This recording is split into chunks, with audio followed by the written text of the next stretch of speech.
and problem solving, and adapt in real time to a student's pace, prior knowledge, and even emotional state.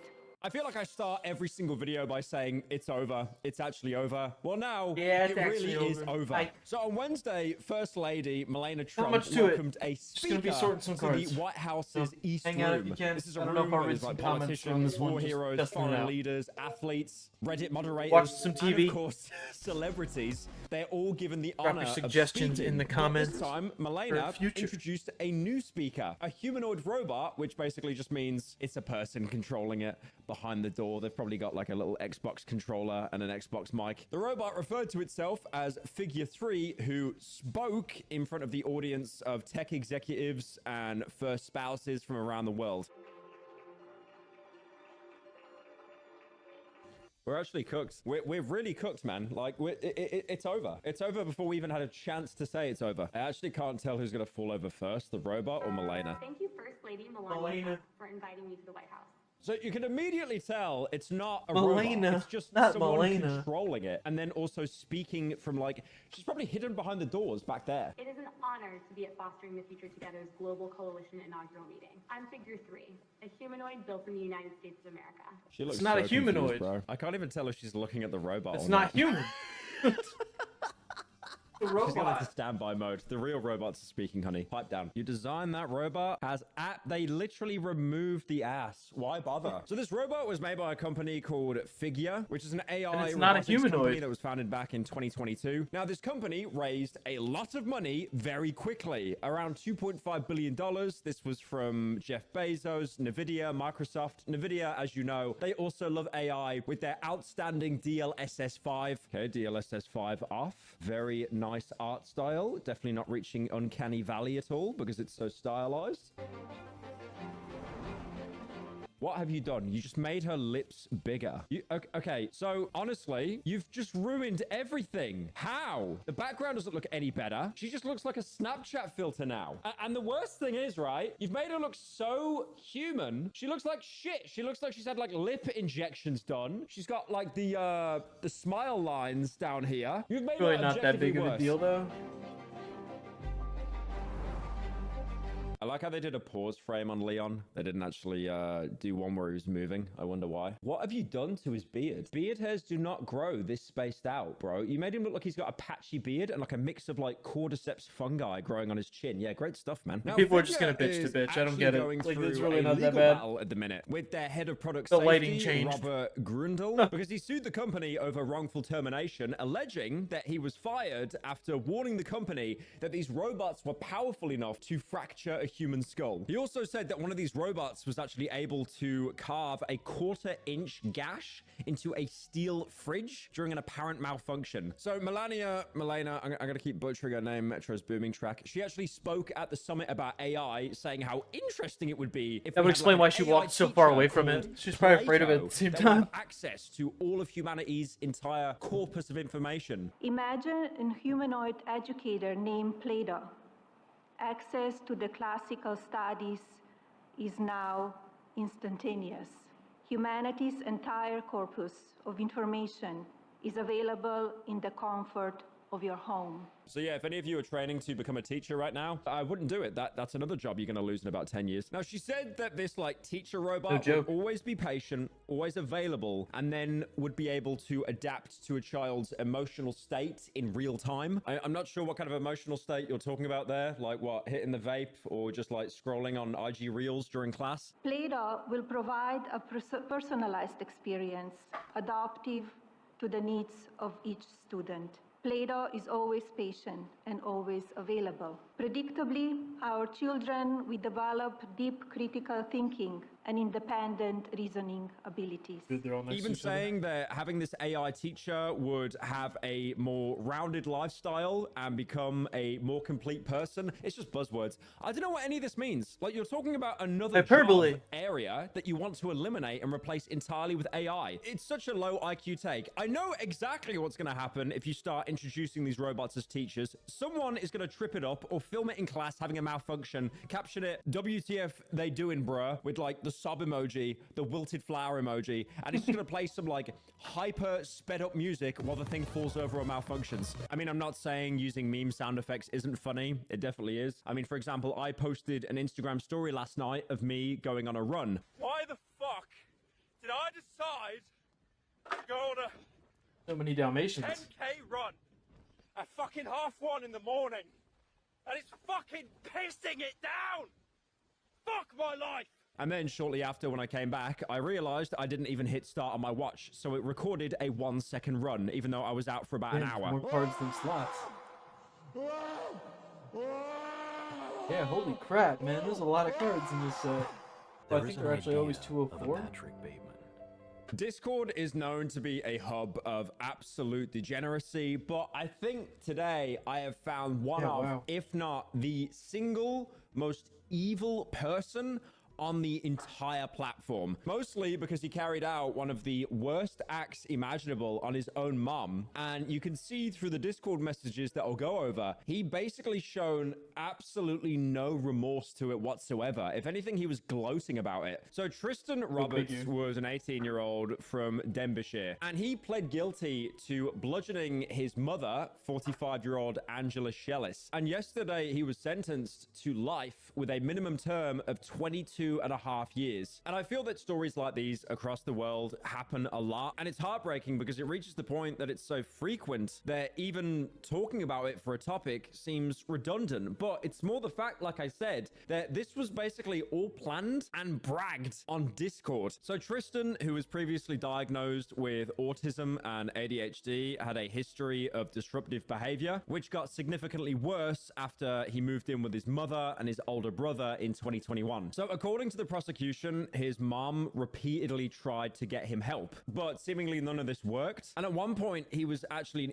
inpatient at a hospital, and he was briefly homeless after being discharged before going back to live with his mom. Now, when a story like this is talked about, a lot of people say the signs were always there or there were no signs. I mean, the signs were definitely there with this guy because he was previously arrested for possession of a knife in a public place, and he was also charged with theft from a shop. So he was charged with murder on the 28th of October last year after his mother's body was found in an undergrowth by dog walkers 3 days before. Police were actually unable to identify her at all until the relatives called, saying that they heard a body was found and that they were worried about Angela's safety. So after his arrest, police took his electronics, like his laptop, they went through them, they went through his messages, and like some of this stuff is just, it's just evil. Like there's no other word to describe it. Like here's one of the messages just saying how much he openly hates women and that he doesn't trust them. Like again, I'm not going to sugarcoat it. The analytics of the people that watch this channel, it's an absolute sausage fest. I think it literally is about 80% male. And I'm sure we've all made jokes like this in the boys group chat, but with the actions that this kid went through, you can immediately tell that he definitely meant what he said here. Like there was no sprinkling of like irony or sarcasm. So also he was apparently banned on Discord several times, which led him to creating 16 accounts to stay on the platform. 16 different accounts. Now, the week before the murder, he actually made some people a just shouldn't have internet, and the username was Tonight's the Night with a profile picture of Dexter. Obviously, Tonight's the Night being like one of his most memorable quotes. And like a worrying amount of Discord users, he seemed to latch onto this one character and then be like, he's literally me. Like, for example, here saying how he feels like he is Dexter, like he is me, but he wanted peace. Despite saying that, he'll kill anyone who tries to take it from him. And then there was a message on the Tonight's the Night account where he talks about like murdering his mom. Like he's talking about how it feels after killing her, and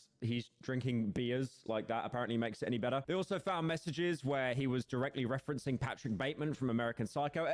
Again, it's like in the boys group chat, a lot of people will send the American Psycho stuff. They'll send the Homelander stuff. They'll send the Dexter Morgan stuff. But this is different because he genuinely believes that he is these people. And he's obviously been as unhinged enough to not only plan, but go out with the plan to murder his mom. Like, do you know how many people like plan stuff like that and then they get foiled and then they kind of realize, okay, wait a minute, maybe I shouldn't do something like that. But the fact that he actually went out and did it, that is like a new level of evil, or at the very least, to give like, you know, 50 light years benefit of the doubt, mental illness, incredible mental illness. He was also talking about the weapons that he was using to kill his mom, just saying like it's going to be some American Psycho shit. I'm not sure why he didn't spell shit properly. It's like, like, what is he, you know, he's planning to kill his mom, but like he's worried about swearing in case he gets caught by like the mod filter or something. So he planned this for so long that he waited until he turned 18 to go out and buy knives, axes, hammers, which is the minimum age requirement to buy these items in the UK. There's even one message here where he's saying that they wouldn't sell him an axe, so now his mom has to die to a shitty hammer. It's like, I find it so terrifying that his mom was basically in the same house as him, because I'm imagining he was just doing this like on the computer in his bedroom or something, or like on his phone, but like, yeah, planning this out to kill the person who's like basically 10 feet away from you. That is horrifying to think about. There's some images like the hammer that he used, some other items that were found in his home as well. And then there was another... At CC's Pizza, you get all this, all for $9.99. We've always had this incredible chemistry. Before we got married, we said the worst thing we've ever done. What? She's obviously not the person you thought she was. There's some drama. The drama. It was the stock market that started history's greatest wave of wealth creation. From factory workers in Detroit to farmers in Omaha, anyone could own a piece of the great American companies. But today, our most innovative companies are staying private longer, which means everyday Americans are missing out. Until now. Introducing VCX, the public ticker for private tech. Discord message saying that he tried everything else, now it's time. Like, he's talking with like the most Disney villain tier energy here. Police also found out that he used DeepSeek, which was an AI chatbot, to help him plan the murder. And then he asked the chatbot, what's a better weapon for murder, a hammer or a knife? Now, DeepSeek apparently refused to even answer the question until he like lied and started saying that he was writing a book on serial killers. And then DeepSeek apparently told him that a hammer was better for a non-experienced killer. And he also asked the bot about incapacitating a middle-aged woman and then cutting body parts, and then even asked the chatbot, how do I remove any trace of blood of DNA from the killer or victim? So again, like, this was not like, you know, a mental breakdown or something like that. This was planned. This was planned for a long time. Just evil stuff. At one point, he even asked the AI, saying, just tell me a simple way to remove the mist and blood remains on the walls and floor and bed. Now, he recorded the attack on a dictaphone, which he bought alongside all the other weapons. And on the dictaphone, police found a recording that went on for hours of the attack in her bedroom, where she was apparently kept prisoner for nearly 4 hours late at night. And then in the early morning, he eventually forced her to leave the house, walking her to a nature reserve where the final attack took place. Footage of them walking was captured on their neighbor's Ring doorbell, as well as CCTV. Discord caught wind of this as well and put out a statement. I'm not even going to bother reading it. You know, it's just the same PR stuff that we always see. But Tristan's mother, Angela, was a qualified teacher who chose to work as a teaching assistant at Real High School so that she had more time to spend with her family. Now, Tristan's older brother actually spoke out, saying that all his mom ever did was love Tristan. She would do anything for us, anything for him. There have also been recordings posted of Tristan being interrogated by police, and it seems that he's watched pretty much every single how to beat the cops tutorial on YouTube, because he gives nothing. Pretty much every single interview, he's just saying no comment to every single accusation thrown at him. No comment. When we've just seen you in that CCTV footage. No comment. Under questioning, Robert showed no emotion and answered no questions, but the evidence against him was overwhelming. I mean, what's honestly, with the Farquaad haircut taking over? Absolutely depressing. I know I do try and keep it more lighthearted, but it really just goes to show that there are some truly evil Everybody wants to be like Farquaad now? I don't get it, or like a town villager? Because, like, you know, before my parents were employed by the company, they actually used to work as teaching assistants as well. Like, they were in education. So it's just weird to see that this woman that was killed by her son basically had the exact same job that my parents have. So it's just, I don't know, it's just a weird overlap there. But yeah, not really sure what else I can say apart from rest in peace. How much longer are we going to allow these absurd shenanigans to go on? So there's a really interesting lawsuit going on at the minute. Meta, Facebook, Instagram, they've been ordered to pay $6 million in damages to a woman that basically claimed that she became addicted to social media as a child. And this led to incredibly negative mental health outcomes. And this is huge because the fact that this went to court, she actually won the case. This then gives, like, you know, lobbyists, government bodies, the ability to try and actually put in more restrictions here, because these companies have now been found liable responsible for creating products. You mean restrictions though? platforms You that are can't as beat addictive someone's as self-control. cigarettes and She casinos. clearly has And I no think this lawsuit self-control. is really interesting. How is that the because, company's you know, fault? I did talk about the age verification, how that was a meme because it was just so easy to spoof it, and also as well that was basically mostly built for, you know, certain NSFW websites. And if you wanted to verify your age, you'd basically have your identity tied to whatever you wanted to whack off to. Most people don't want the entire internet to know what they whack off to. I could never imagine, but this case I feel is different because social media is incredibly addicting. I guarantee you, if you scroll YouTube Shorts, Instagram Reels, TikTok, and then I sat you down and said, can you recall one thing that you watched in the past hour? You probably wouldn't be able to. We're living in a society now. I mean, of maybe what most I wanna people. call dopamine. I was gonna say I probably Remember that could. I don't speech know that what to tell Wesker you. gives in Resident Evil 7, where he's like, complete and global. I'm one of those people. I don't get locked into the scrolling of doom. Will be released into the I atmosphere. literally like to realize how much time I've been wasting, so I get off it. You know, like. You guess get I'm just time dopamine conscious. so quickly by doing anything. You wake up in the morning, you scroll after a dopamine reset. Your brain's already cooked. I swear to God, man, scrolling is basically the exact same as a fucking slot machine because it's not the content that Well, yeah, you're just stop watching, doing like it. I'm How a about gambling that? addict. Just It's stop not the doing winning it. or the losing. It's Find that something better not to do. knowing what the next scroll could be, what the next, you know, yank on the slot machine could be. I love society, man. The billionaires have basically gamified an essential human hormone. Great stuff. So That's a this weird case way to was look at it, called though. the I don't really Bellwether feel like I case, scroll with meaning that it was intent. chosen out of the many other cases to guide the outcomes because there are thousands of ongoing cases that are all alleging the exact same stuff, that they were consuming social media as a kid and it basically broke them. The plaintiff, whose name is Kaylee, testified that social media companies create products that are as addictive as cigarettes or online casinos, citing features like an infinite scroll, algorithmic recommendations, and video autoplay. She said that she made YouTube and Instagram accounts when she was 8 and 9 years old, which, I mean, technically she was under the legal age to be able to make these social media accounts, so I can imagine that they are going to rush to try and cover that in their lawsuit to, you know, as a countersue. But shortly afterwards, she realized that she was spending all of her free time on social media. She said that she spent hours a day on Instagram posting hundreds of photos with beauty Whose fault filters is that, led though? her to Get some developing body self-control. dysmorphia. Like, again, social media, How right? is that When the is business's- highest chance I don't that you are understand how likely to social doom media's scroll? fault. When you've got nothing to do or you're fucking Heroin depressed. exists, And it but I'm creates not this hooked on feedback it. loop of, you know, you're seeing someone's curated lifestyle, whether it's pictures or it's reels. And if anything, it just creates a loop, this paradox of you feeling like shit, going on social media, and then you feel like more shit afterwards. She also alleged that the That's apps not a paradox. caused her to suffer from anxiety, depression. And you got all these even idiots thoughts of just self-harm. spewing Now, words. the details of Like, the I don't case get it. might seem somewhat insignificant compared to the Did you payout. read what a This paradox will probably is? affect other cases that are being led against these companies. Like, for example, some parents who believe that these platforms led their children to commit suicide. Families who say social media led And to again, their I think that's children's just deaths my by opinion, suicide just to believe cover for this bad is parenting. just the beginning. You should have been monitoring what your kid was doing.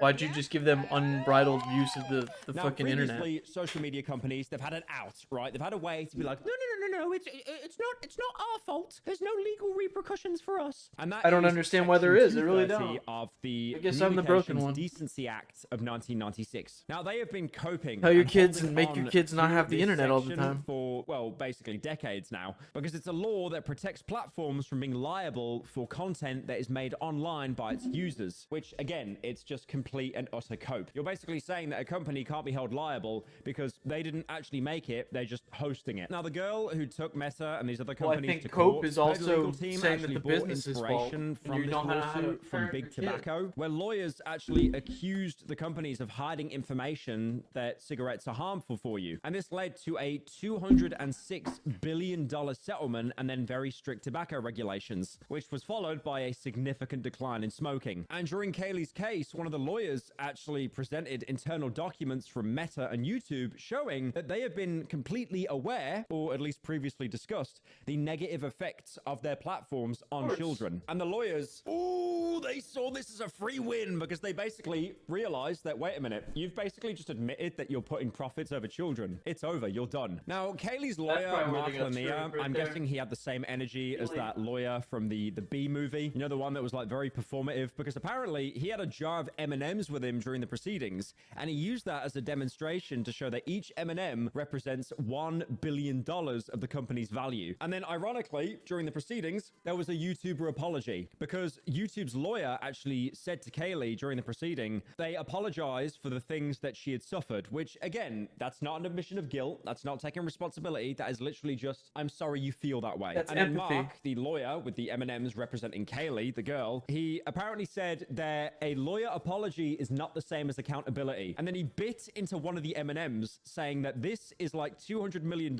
They do not want to feel pain for what they did. Now, as much as I wish there is no footage of these proceedings because they sound so comedic. It basically would have been another Johnny Depp Amber Heard case. But there was a clip of the lawyer speaking out, and his energy here, you can just imagine the stuff he was saying in that courtroom. Hey, I'm Mark Lanier. I just finished trying the first social media addiction case in American history.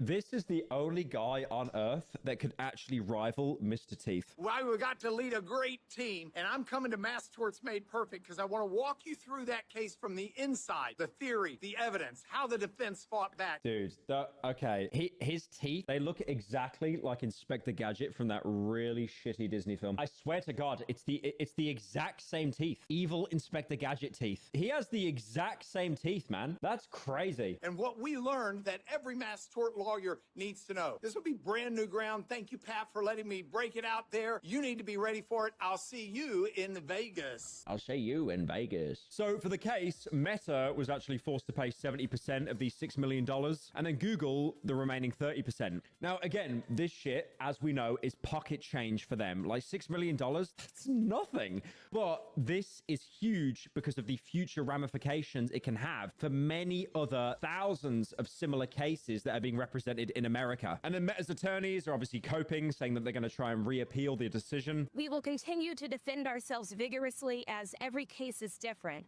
and we remain confident in our record of protecting teens online. I definitely think the first thing they're going to do is go down the route of basically saying, well, you were too young to use the platform anyway. You should have been 13, so it's not our fault at all.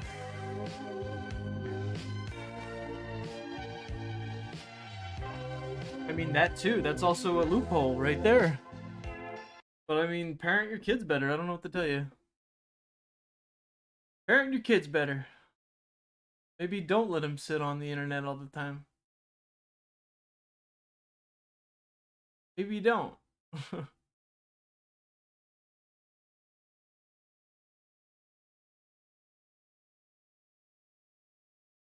Maybe don't.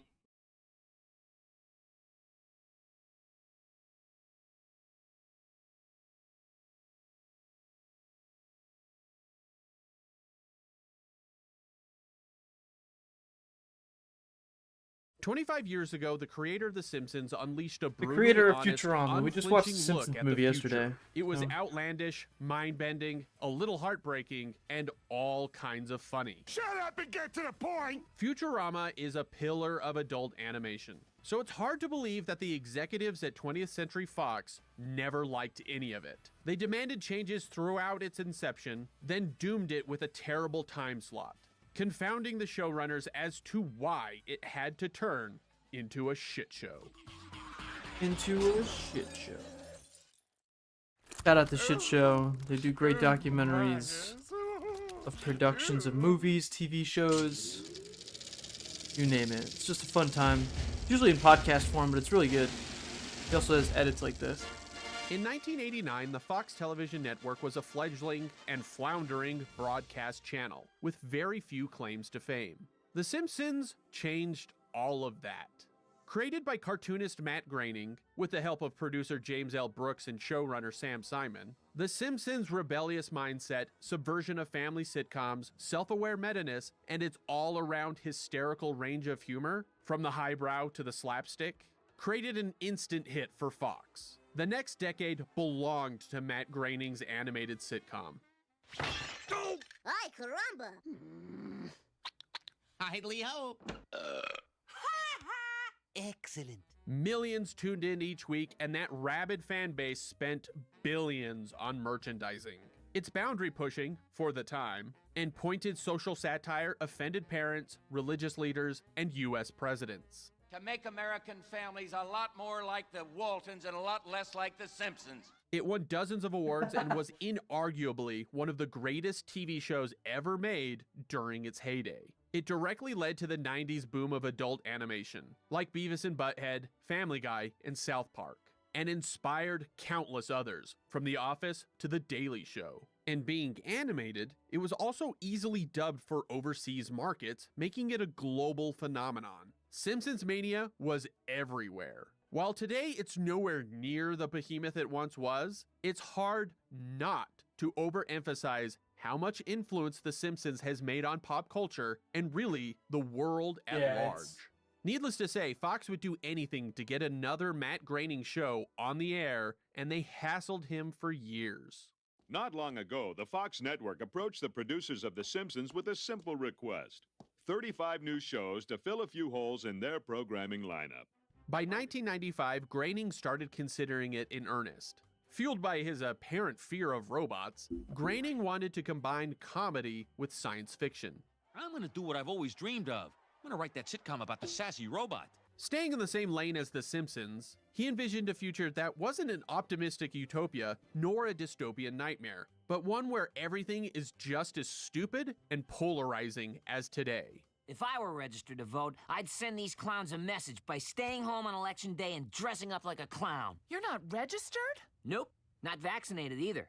He eventually landed on the idea of Futurama, about a well-meaning simpleton, Philip J. Fry, who gets accidentally cryogenically frozen, waking up in the year 3000, and is taken in by his extremely distant nephew, Inklands has, Professor like, Farnsworth, a alternate 160-year-old Dalmatians. I thought they mad were all one. scientist. This is a chance for Fry to test out my experimental anti-pressure pill. I can't swallow that. Well then, good news. It's a suppository. About a year into the project, he decided he needed help fleshing out all these concepts. In 1997, he recruited David X. Cohen. The X means nothing, by the way. He had to differentiate himself from another David Cohen in order to stay in the Writers Guild. Cohen went through the usual comedy writer's path, by earning a physics degree at Harvard, followed by a master's in computer science at Berkeley, which naturally got him his first gig, writing for Beavis and Butthead. And that led to him joining The Simpsons in '93. You call this writing? If I puked in a fountain pen and mailed it to the monkey house, I'd get better scripts. But sir, at Harvard they at Harvard they taught you? Hit the streets, egghead. Cohen wrote multiple episodes and segments and constructed probably the greatest sci-fi moment in the series' history. I have to go now. My planet needs me.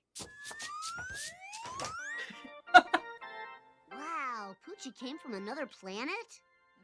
I guess. He was also the guy responsible for throwing overly complicated math jokes in the background, inadvertently creating a dedicated fan base primed for a nerdy sci-fi cartoon. Then they said, you know, we want to make this look sciencey, stick some equations in the background. So that's where I thought, oh, instead of just making it mumbo jumbo, I might as well make some jokes that 3 of my friends from graduate school will get at least, and no one else will ever care about or be talking about in a theater 20 years later.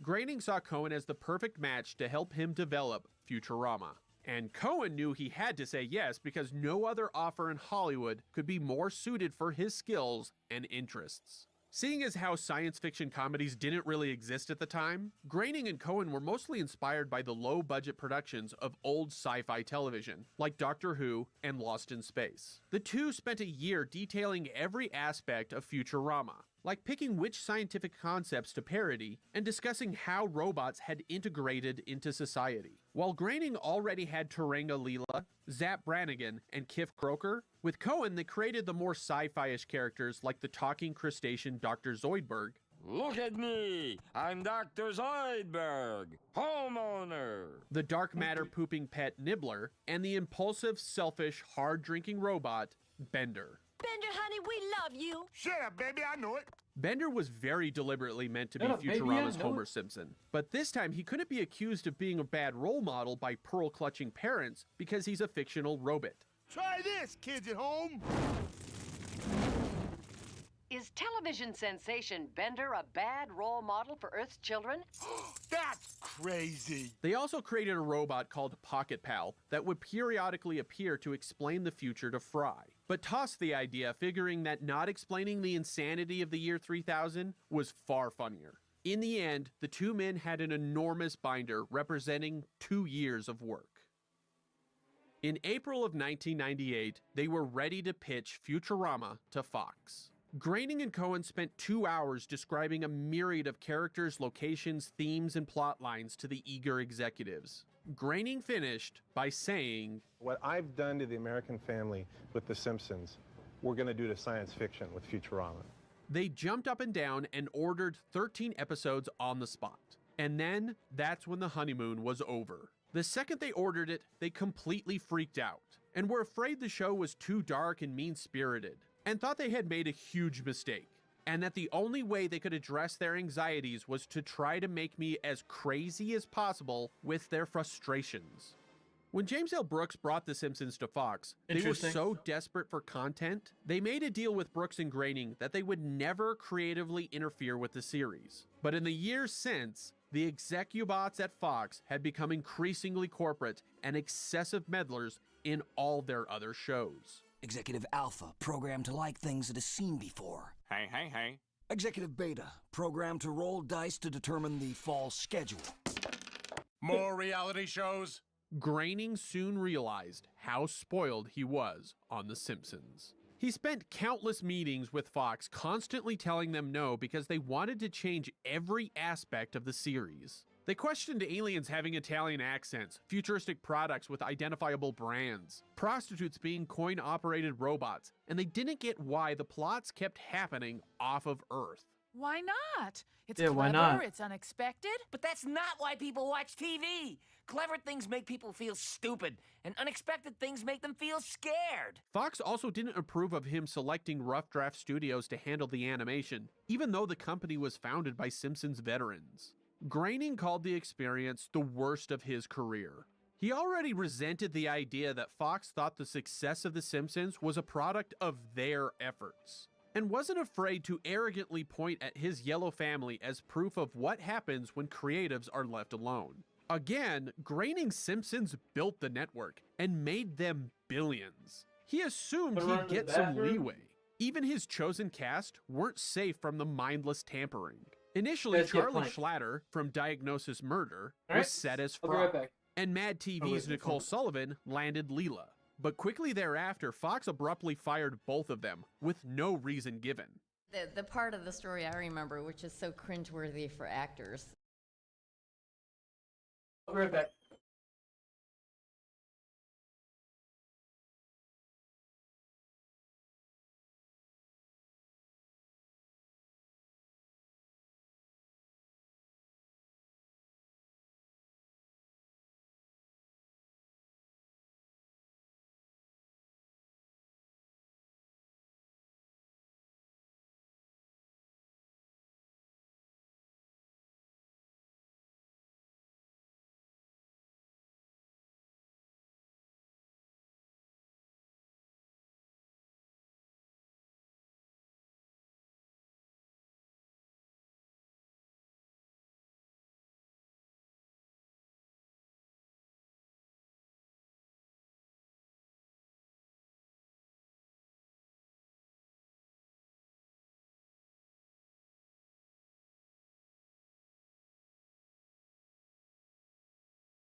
is Oh, that black. Charlie called Nicole and said, my agent just called me and they have fired me.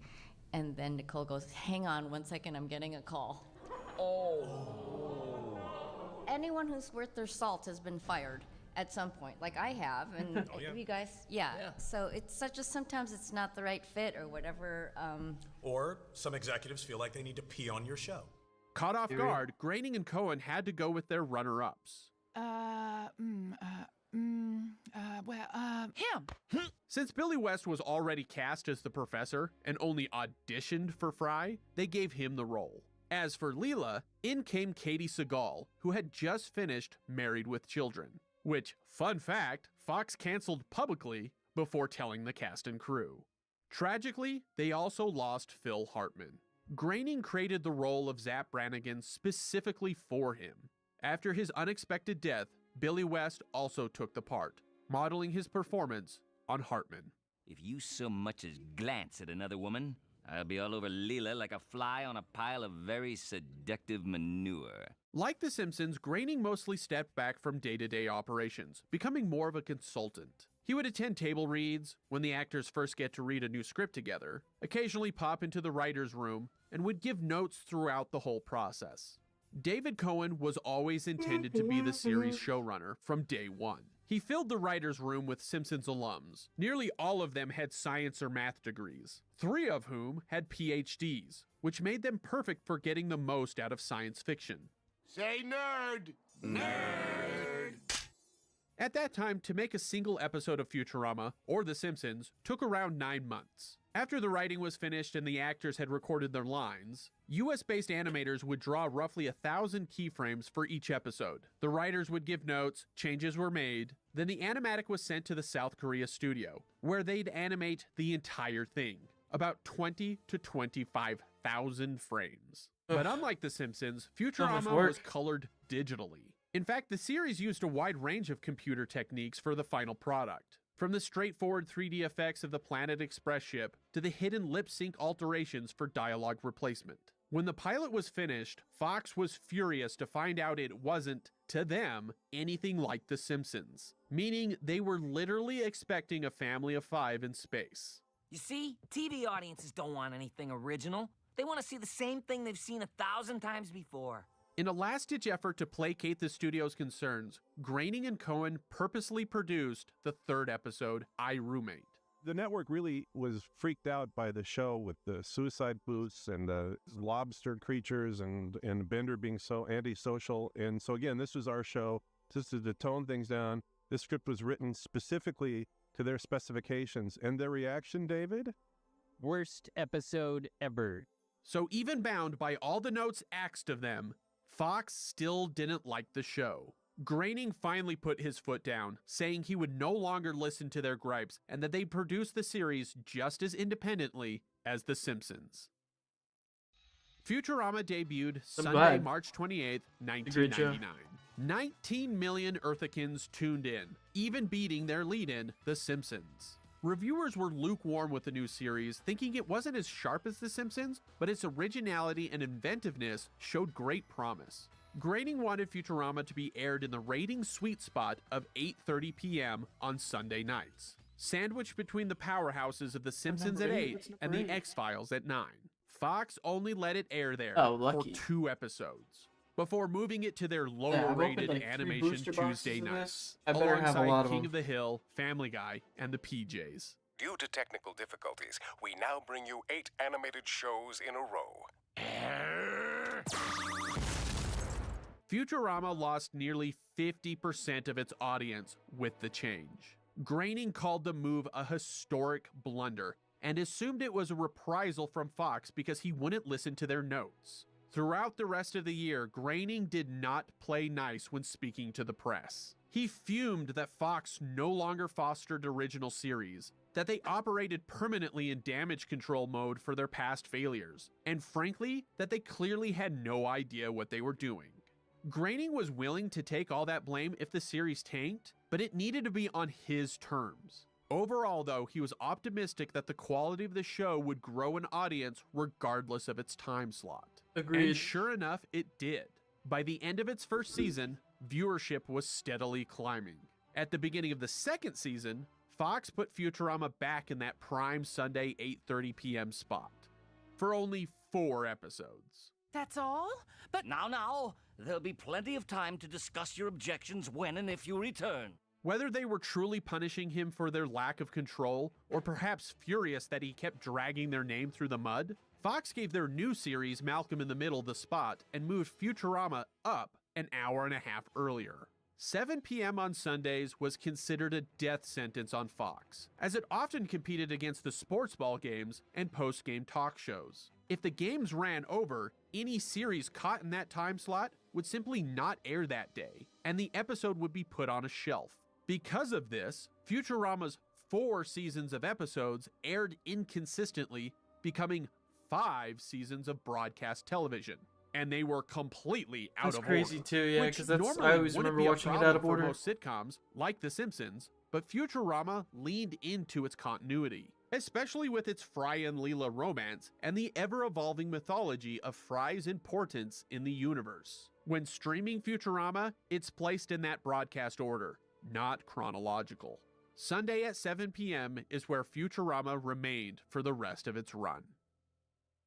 Over time, Fox basically forgot the show even existed. When it won the Outstanding Animated Program Emmy for Roswell That Ends Well, Fox never bothered to call Groening or Cohen to congratulate them. Hey, don't cut that. I need that to speak. And Fox couldn't be mad at the show for offending anyone because all the controversies they feared would crop up never came to be. Though the Nixon estate did ask them to stop making fun of him. In our darkest hour, we can stand erect with proud, upthrust bosoms. Anyone who laughs is a communist. All Fox saw was declining viewership, thanks to that erratic schedule. Sometimes it meant only 1 new episode a month, and that made building an audience nearly impossible. Gloriously, ratings slowly cratered. Lasting 72 episodes, Fox technically never canceled Futurama, they simply didn't order another season. But really, what's the difference? Another classic science fiction show canceled before its time. For fans, it was a bitter outcome, because the series was genuinely flourishing creatively and critically. Perhaps the first season wasn't as strong as some were expecting, but critics and meatbags alike agree the show only got better. By season 5, or the last half of season 4, depending on how you look at it, Futurama was firing on all cylinders and is widely considered, to this day, the best the show ever got. This was the result of 2 decisions made by David Cohen. The first was fully embracing their science fiction roots, as they were able to explore insane concepts like no other television series in history. We noticed that the fans were responding really well to the episodes that had more sci-fi in them, and you'll see we do go for more serious sci-fi stories as it goes along. And the thing that was very surprising to me, a lot of those, I believe, ended up being our funnier episodes as well. And that's what we didn't know we could do at first, just to do a story which was a real sci-fi story, but also be a good comedy story or a good touching story. The second was getting audiences to cry. Groening always had the idea that the show could tackle heavier topics as long as Cohen made sure the characters reacted to their crazy circumstances in relatable, sympathetic ways.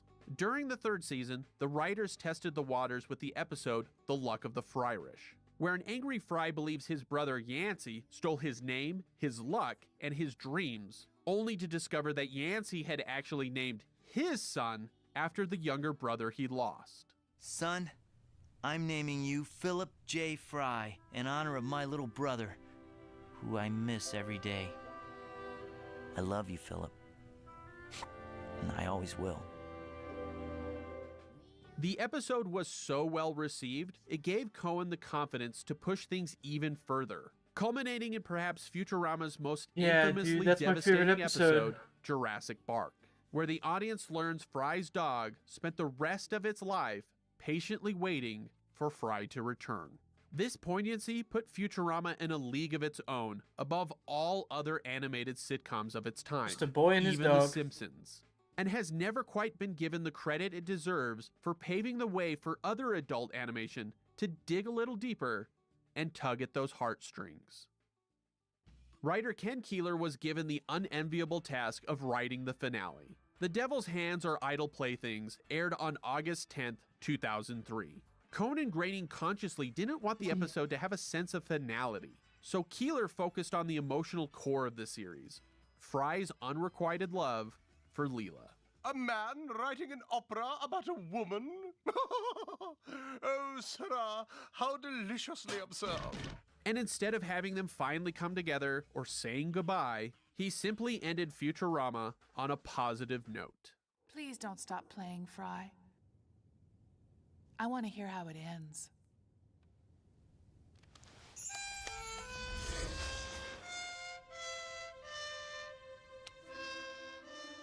Groening, Cohen, and the rest still had stories they wanted to tell, and always held out hope that Futurama could return. But one thing would need to change. The home. Yes, I see. Yeah, lit. Good news, Love how it opens up. Those asinine morons who canceled us were themselves fired for incompetence.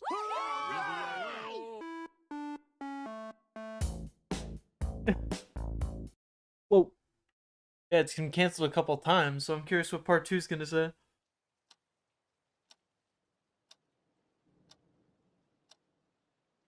Mom.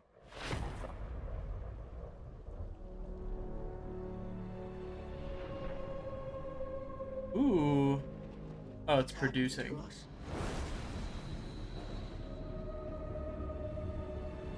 Okay.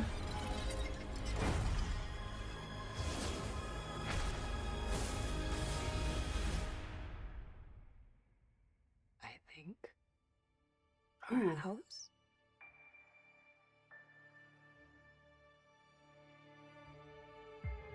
Our neighborhood. Our whole street.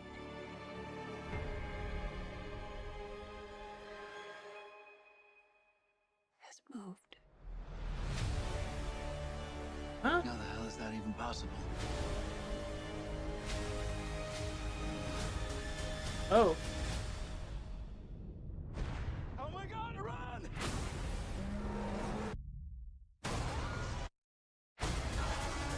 Freaking Cloverfield sequel Imagine, again? if you will, a sequel to a video about a show. that Another you've been surprise watching for 25 Cloverfield years. sequel? No way. Maybe you binged it last night. The narrator describes terrible things, but really, they're just mildly interesting facts. Like how it was cancelled numerous times and won't stay dead. Or that the cast still isn't paid enough. Whatever the reasons, you found yourself opening a door to the shit show. The scary door. Let's go already! At the turn of the century, the Fox television network was in a creative crisis. They were the fourth-rated broadcast channel, relying heavily on reality shows, and canceling more scripted series each season than renewing them. Such as Family Guy in 2002. We've been canceled. Oh no, Peter, how could they do that? Well, unfortunately, Lois, there's just no more room on the schedule. We've just got to accept the fact that Fox has to make room for terrific shows like Dark Angel, Titus, Undeclared, Action, That 80s Show, Wonder Falls, Fast Lane, Andy Richter Controls the Universe, Skin, Girls Club, Cracking Up, The Pits, Firefly, Get Real, Freaky Links, Wanda at Large, Costello, The Lone Gunman, A Minute with Stan Hooper, Normal, Ohio, Pasadena, Harsh Realm, Keen Eddie, The Street, American Embassy, Cedric the Entertainer, The Tick, Louie, and Greg the Bunny. Is there no hope? Well, I suppose if all those shows go down the tubes, we might have a shot. But in 2005, in an extremely rare move, Fox actually revived Family Guy, becoming an even rarer success story as it has been running ever since. As one would expect, this made the makers of Futurama exceedingly envious. Barely surviving their 4 production seasons, chopped up by Fox into 5 broadcast seasons, creator Matt Groening and showrunner David Cohen never understood why Fox hated their show, that they doomed it with a bad time slot. The series won an Emmy for Outstanding Animated Program, had a hardcore fan base, and was getting creatively better with each passing year. To Cohen, the most frustrating thing was that he and his team felt they were really hitting their stride when it was canceled. Yes, I'm afraid the brainless drones who run the network canceled And I have our work today at license. 4:30, but it's just like I hate these late shifts. I hate waiting all day. Futurama flickered out in hate it so 2003, much. but with an open-ended finale that wouldn't answer Waiting the and show's looking and always greatest waiting for a question, time will before I have Philip to J. leave. Fry Like, and I Tarangalila much prefer end work up when you together? just get the up and creators go. fans held out hope there Wake could up and still knock it be a out. future. You can't give up hope just because it's hopeless. You gotta hope even more and cover your ears and go blah, blah, blah, blah, blah, blah, blah, blah. As Futurama died, TV was evolving and expanding. Going into the 90s, broadcast television was only a few dozen channels, with only about 5 of them actually worth watching.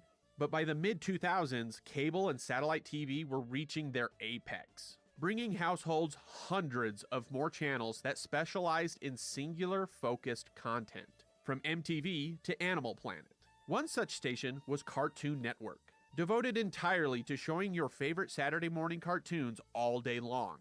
They noticed a large number of adult males with no children and money to burn were watching the channel into the wee hours of the night. The time is 4 a.m.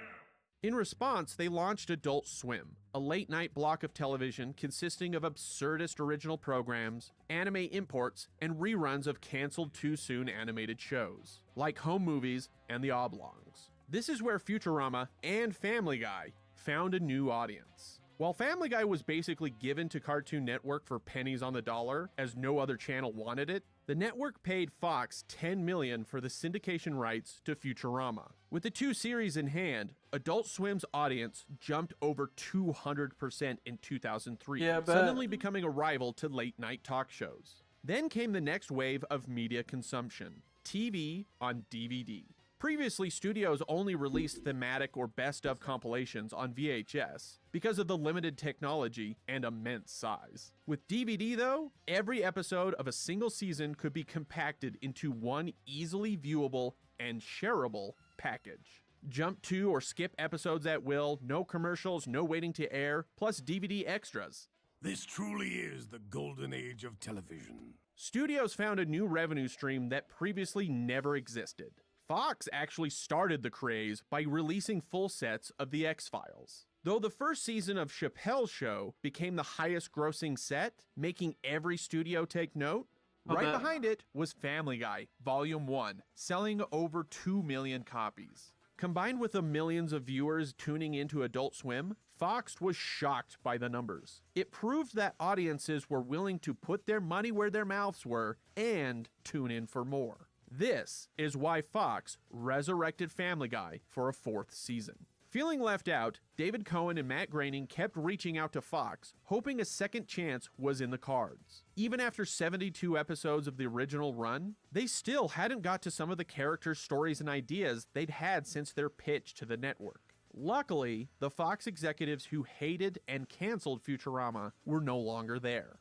Not just fired, but beaten up too, and pretty badly. It took 2 years of will they won't they before Fox came to Cohen and Groening about doing 2 or 3 straight-to-DVD movies. At that same time, Comedy Central, another stable of basic cable, was in the process of purchasing Futurama's syndication rights from Cartoon Network, and they were wondering if there was any interest in doing 16 new episodes for them.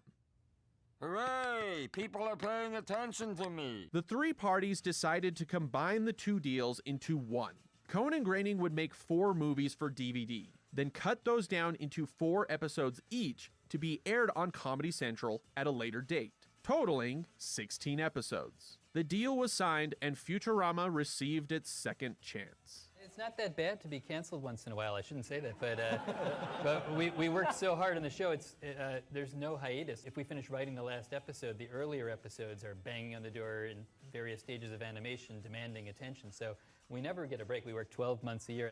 Because the movies had an increased scope and therefore an increased cost, they used 3D elements as much as possible to skip the long process of hand animation, which was now harder than ever because they'd be going into high definition for the first time. They also wanted to push the boundaries a bit with some gags they couldn't get away with on Fox. Here's your package, sir. Why are you talking to my penis? The only real issues they encountered were during the fourth film, Into the Wild Green Yonder. Normally during their productions, the writers would make changes upon seeing the initial animatic before it was sent off to Rough Draft Korea to be fully animated. But during Yonder's production, both the 2007 writer's strike and a planned actor's strike severely limited the amount of changes the creative team could make before they joined the picket lines, essentially throwing a wrench into their usual order of doing things. The four movies were technically their fifth production season, deemed season 6 via broadcast, and the differences in the TV versions are mostly superfluous, with small cuts to fit the time constraints.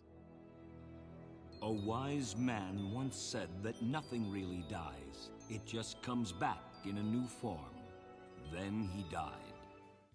4 years after going dark, Futurama returned from the breach on November 27th, 2007, with the first film, Bender's Big Score. In 2008, it was followed up by The Beast with a Billion Backs, then Bender's Game. Lastly, Into the Wild Green Yonder landed in 2009, with each DVD film debuting on Comedy Central roughly 4 to 6 months later. For most, the movies, either as a complete package or separated into 22-minute chunks, were a mixed bag. All four would never be considered outright bad, but they definitely struggled with warranting their extended runtime. At its worst, the plot seems stretched too thin, and there isn't enough humor to make up for it. At its best, it revels in its sci-fi premises like no other series can do. Fox remained non-committal to more Futurama throughout the productions of the four films, but Cohen and Groening crossed their fingers that their new relationship with Comedy Central would lead to even more episodes. We'll make it, or die trying. Regardless, Cohen prepared for a finale all the same, as if they were being canceled. Written by Cohen and Ken Keeler, writer of the first finale on Fox, Into the Wild Green Yonder served as the second ending to Futurama, with the entire cast of characters all assembled together for the climax, in the series' most expensive scene, and Fry and Leela finally saying it. Maybe I waited too long to say this, but I love you too. Wormhole! But again, Cohen didn't want to wrap up everything, and concluded the film on a quasi-cliffhanger. Into the breach, meatbags.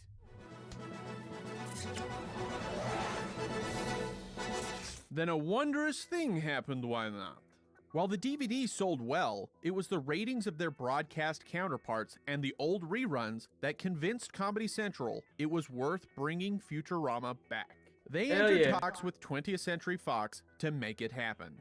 But if Futurama was moving to Comedy